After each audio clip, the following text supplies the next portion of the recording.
You've seen your own face thousands of times, but almost every human who ever lived died without ever truly seeing theirs. This morning you probably looked into a mirror without thinking twice. 1 second. Fix your hair. Move on. Now imagine living your entire life without ever knowing what you look like. No mirrors, no cameras, no glass, nothing. Would you even recognize your own face if you saw it? It sounds impossible. But for almost all of human history, this was completely normal. For tens of thousands of years, people hunted, raised children, fell in love, grew old, and never once saw a clear reflection of themselves. So here's the question this whole story hangs on. If they never saw themselves, how did they know who they were?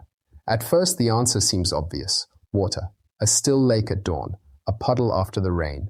But water lies. One ripple, and your face is gone. A gust of wind, and it twists into a stranger. At night, there's nothing there at all. For thousands of years, the only image a person had of themselves lasted a few seconds. Then it vanished. Imagine trying to learn your own face from something that never stays still. Humans weren't satisfied with that. They wanted something impossible, a reflection they could hold, keep, carry, and eventually they found it. Not in glass, inside a volcano. Around 8,000 years ago in what is now Turkey, people began polishing obsidian, black volcanic glass, ground smooth by hand until it caught the light. Archaeologists found these mirrors at an ancient settlement called Çatalhöyük. But here's the detail that changes everything. They weren't found in houses, they were found in graves. But why would someone need a mirror after death? Whatever these mirrors meant to their owners, they believed it was worth taking into the afterlife. But don't picture a real reflection. These mirrors were dark, blurry, warped at the edges. Tilt one slightly, and your face bends into something unrecognizable. Imagine holding it up for the first time. A dim shadow stares back at you. Is that you? You have no way to know. There is nothing else on earth to compare it to. For the first time in history, a human could carry their own reflection and still not trust it. That wasn't enough. Humans wanted something closer to the truth. Centuries later, in Egypt and Mesopotamia, stone gave way to polished bronze and copper. Brighter, sharper, closer to the truth. But there was a catch.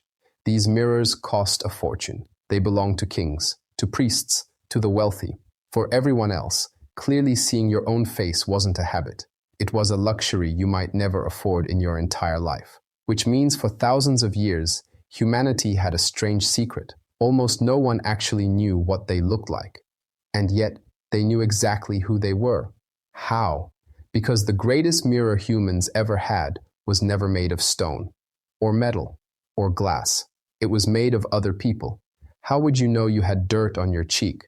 Someone would wipe it off. How would you know your hair had turned gray? Someone would grow old beside you. How would you know what your smile looked like? You'd see it, reflected in someone else's face, smiling back. For most of human history, this was the system. If people smiled when you entered, you learned your presence was warm. If they flinched, you learned your face could frighten. Every glance, every reaction, every pair of eyes around the fire, each one handed you a small piece of yourself. Your face didn't live in water, or stone, or bronze. It lived in the people who loved you. Long before glass, your mother's eyes were your first mirror. And losing your people didn't just mean loneliness, it meant losing the only way you had to see yourself. In 1902, a sociologist named Charles Cooley finally gave this a name: the looking glass self. His idea flips everything. We don't build our identity by looking at ourselves. We build it by imagining how we appear in the minds of others. For your ancestors, that wasn't a theory. That was the only mirror they ever had. And science found something even stranger. In 1970, psychologist Gordon Gallup ran an experiment. He marked the faces of sleeping chimpanzees with a spot of dye, then let them wake up in front of a mirror. Some reached straight for the mark on their own face, not the glass, their face. They knew the reflection was them, but here's the twist. Human babies fail this same test. Until around 18 to 24 months old, a baby treats their own reflection like a stranger. They reach for it, talk to it, look behind the mirror, searching for the other child, which reveals something remarkable. Knowing your own face isn't something you're born with, it's something you build, slowly, piece by piece, with or without a mirror in the room. An ancient hunter who never touched glass still became a complete person, not through a reflection, through the faces around the fire. Then everything changed. By the 17th and 18th centuries, advances in glassmaking made mirrors affordable for ordinary people. For the first time ever, they could see themselves clearly, every morning, every day, for the rest of their lives. Out of 300,000 years of human existence, this has only been true for the last few hundred. A blink. And in that blink, everything accelerated. Today, you don't just own a mirror, you carry a camera in your pocket. You see your own face dozens of times a day, sometimes hundreds. Photos, video calls, screens that reflect you even when they're off. And researchers have started noticing something unsettling. The problem has reversed. Your ancestors had almost no reflection and a solid sense of self. You have endless reflection. And somehow the question, who am I, got harder. Some psychologists now link this constant exposure to rising self-consciousness, quiet anxiety about how we look, a feeling of being watched by ourselves. Your ancestors built who they were from the people around them.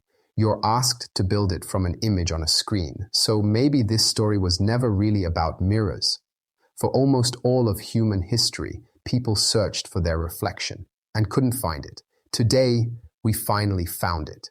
It's in every pocket, every screen, every room, and somehow we've never been more unsure of who we're looking at. Maybe we've spent so much time looking at our reflection that we've forgotten the difference between seeing our face and knowing who we really are.